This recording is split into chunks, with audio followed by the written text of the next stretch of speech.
Hello students, welcome to my channel. और जैसे कि अब मैं आपको फर्स्ट चैप्टर पढ़ा रही थी, तो आज का हमारा टॉपिक है female reproductive part of the flower. इससे पहले हमने male reproductive organ of the flower study कर लिया है, ठीक है। तो आज की क्लास में हम डिस्कस करेंगे फीमेल रिप्रोडक्टिव ऑर्गन के बारे में। बेसिकली जो फीमेल रिप्रोडक्टिव पार्ट है फ्लावर का, which is known as carpel और पिस्टिल।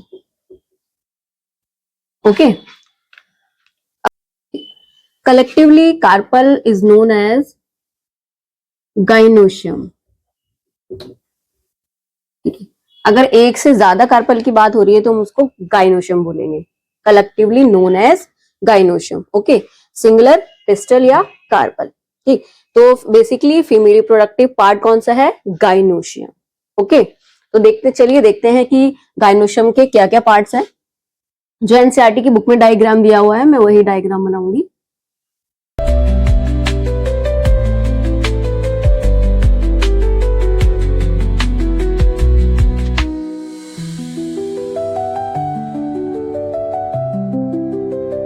ठीक, gynoecium has 3 parts। upper part stigma which receive pollen grains। ठीक है, तो स्टिग्मा का क्या काम है? एक तरह से लैंडिंग प्लेटफॉर्म है किसका? पोलन ग्रेन का। ठीक है, तो स्टिग्मा क्या फंक्शन करेगी? रिसीव करेगी, receive pollen grains. Clear?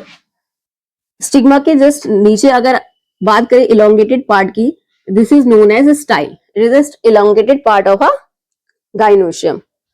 Lower bulb और lower swelling part is known as ovary. ठीक है, ovary basically inside the ovary ovules are present. ठीक है, ये ओवरी की ओवेरियन कैविटी इसको बोलेंगे। ओवेरियन कैविटी में प्रेजेंट होते हैं ओव्यूल। ठीक, this is the ovarian cavity.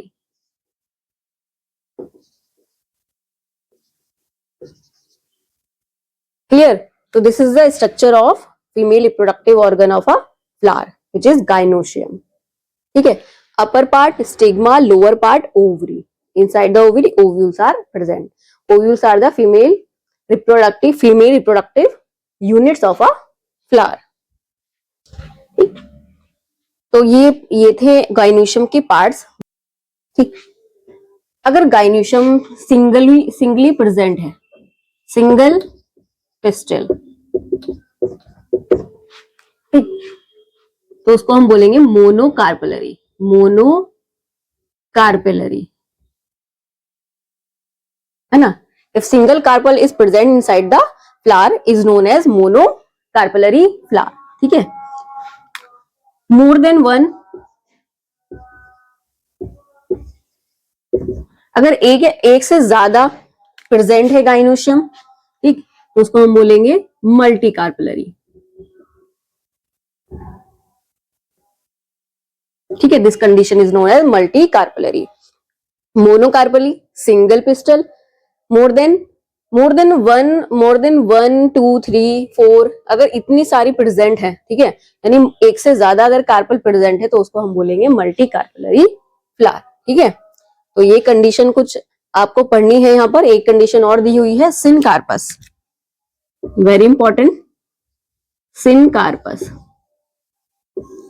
ठीक, अगर एक से ज्यादा कार्पल प्रेजेंट है और वो फ्यूज्ड है ना, more than one carpel are fused together,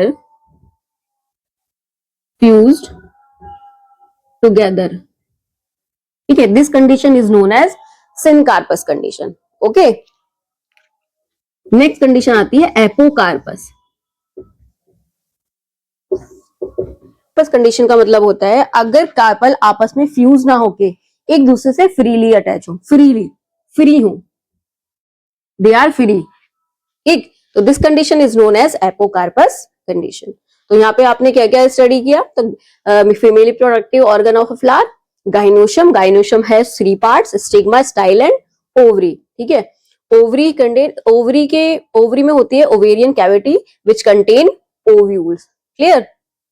अगर सिंगल पिस्टल प्रेजेंट है, this condition is known as monocarpellary. More than one carpel if present है तो मल्टी कार्पेलरी। अगर एक से ज्यादा कार्पल प्रेजेंट होती हैं वो आपस में फ्यूज होंगी। फ्यूज्ड कंडीशन को हम बोलेंगे सिनकार्पस, और अगर कार्पल फ्री है एक दूसरे से तो उसको बोलेंगे apocarpous condition. Okay students, clear?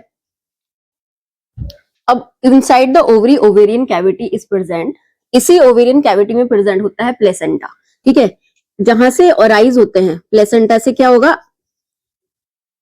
Placenta से अराइज होते हैं, अराइजिंग ओव्यूल्स, ठीक है, ovules are known also known as mega sporangia, mega sporangia, ठीक है, सिंगल की बात करें तो मेगा स्पोरेंजियम।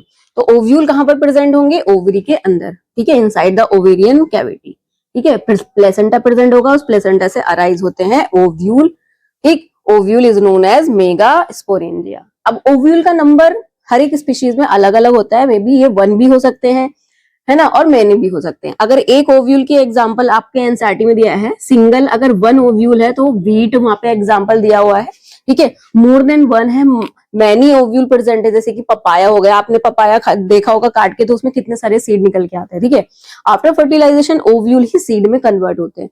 तो यहाँ पे स्पीशीज टू स्पीशीज का नंबर वेरी करता है, ठीक, ovule are present inside the ovary, ovarian cavity, clear?